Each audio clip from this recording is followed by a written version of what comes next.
բոլոր հնարավոր տարբերակները, որը նախատեսում է միջազգային իրավունքը, կոնվենցիաները, որտեղ որ պետությունը կարա իր դերակատարումը ունենա, մենք իհարկե այդ process-ներին պիտի մասնակցենք, նախ եւ առաջ նաեւ բանակցությունների տեսքով, ինչպես գործընկերս ասեց, բանակցությունները վարել ոչ թե թուղթ ստանալու համար, որպեսզի դու վերարտադրվես այդ աթոռին շարունակես նստել, այլ բանակցություններ վարել քո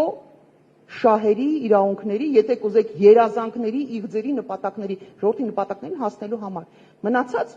բազմաթիվ գործիքներ կան, ես անկեղծորեն այս տիպի հարցերին նախընտրում եմ չպատասխանել ուղիղ ու շատ բաց, ինչու, որովհետև մենք ունենք բազմաթիվ գործիքակազմեր,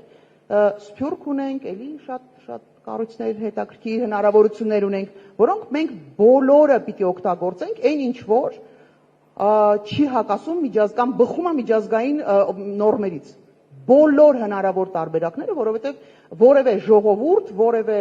խումբ, մարդկանց խումբ ինքը չի կարող զրկված լինել իր միջազգայինորեն ճանաչված իրավունքների իրականացումից։ Դա նորմալ չի կարող։ Եվ վերաբերմունքը նաև Հայաստանի նկատմամբ էականորեն կփոփոխվի, երբ որ մենք կարողանանք շատ հստակ դնել մեր խնդիրները, մեր նպատակները եւ մեր բոլոր հնարավոր գործիքակազմերով մեր նպատակներին հասնելու ճանապարհին օգտագործենք այս ամեն ինչը։